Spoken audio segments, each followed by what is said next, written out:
मैं दिवाकर प्रजापति, बेटी बचाओ बेटी पढ़ाओ प्रमोटर, कानपुर नगर।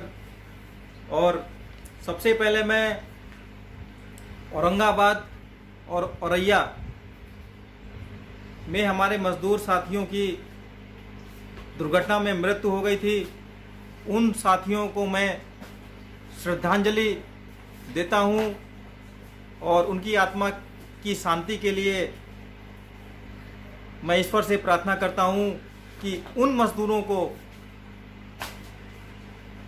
की आत्मा को शांति मिले। तो प्यारे साथियों, जो मजदूर भाई जो हमारी रीढ़ है, हमारे समाज की रीढ़ है, जिन मजदूर भाइयों की वजह से हम ये कपड़े पहन पाते हैं, हम ये चश्मा लगा पाते हैं, हम फैशन कर पाते हैं, हम रेस्टोरेंट में खाना खा पाते हैं, हम हर वो शौक पर कर पाते हैं, सिर्फ उसका कारण हमारे वो मजदूर भाई हैं। आज मुझे देख करके बहुत अचंभा होता है कि ये बेचारे मजदूर भाई पैदल चल करके सुदूर क्षेत्रों से 1500, 1000, 1700 किलोमीटर से पैदल चल करके अपने घरों को रवाना हो रहे हैं। तो मुझे देखकर रोना आता है। मैं सरकार से निवेदन करता हूं कि उन मजदूर भाइयों के लिए हम लोगों को राहत पैकेज की जरूरत नहीं है, लेकिन उन लोगों को राहत पैकेज की बहुत सख्त जरूरत है। आपने 500 रुपये दे करके अपना पल्ला झाड़ लिया है, लेकिन 500 रुपये से कुछ नहीं होता है। आप उनको कम से कम 2-2 हजार रुपये महीने दीजिए, 3-3 हजार रुपये मजदूर भाइयों को दीजिए, ताकि वो अपनी अर्थव्यवस्था संभाल सकें।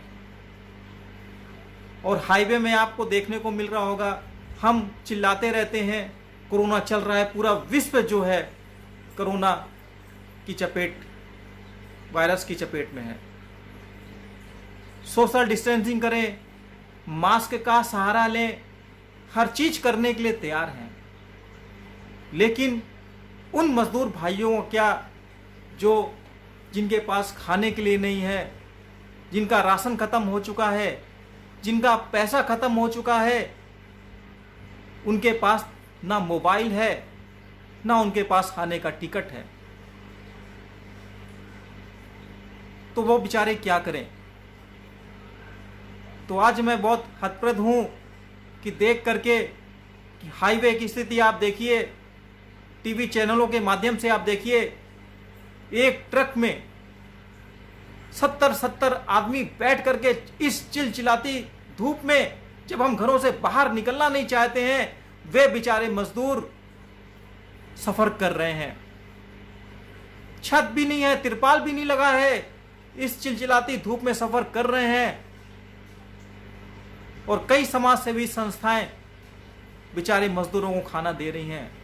कई मजदूर भूखे प्यासे पड़े हुए हैं। कई मजदूर यात्रा करने में सक्षम नहीं है, लेकिन बेचारे क्या करें, घर पहुंचने की चाह। आज मैं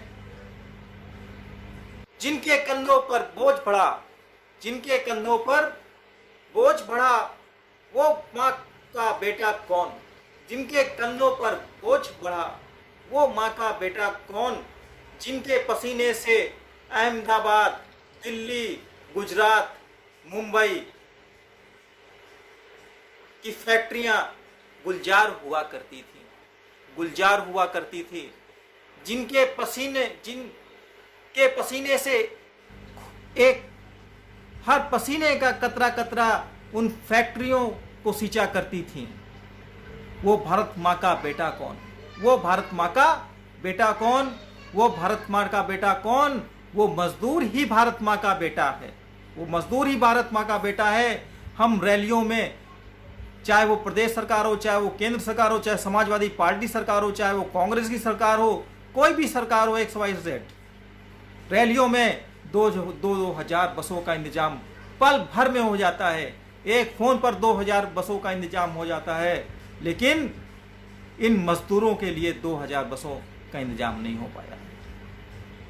हमें आनंद विहार रेलवे स्टेशन में जब भीड़ लगी, आनंद विहार बस स्टैंड में जब भीड़ लगी थी, वहीं से हमको सबक लेना चाहिए था कि क्या होने वाला है। उसी समय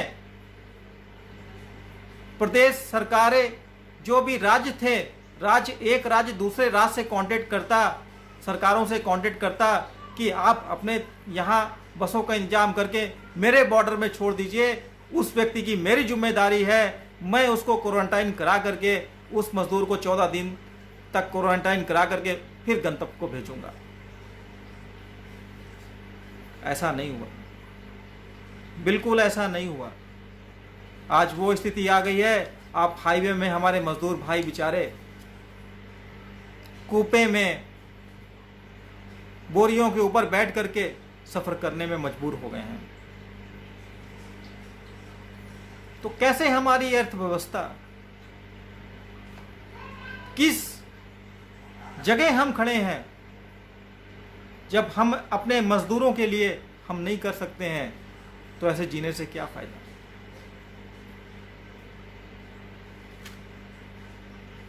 तो आज मैं बहुत आत्मग्लानि महसूस कर रहा हूं कि हम अपने मजदूर भाइयों के लिए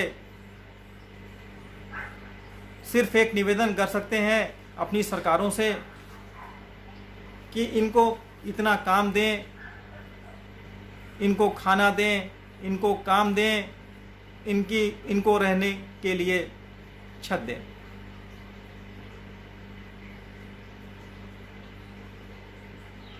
इन्हीं शब्दों के साथ मैं अपनी वाणी को विराम देता हूं। जय हिंद, जय भारत।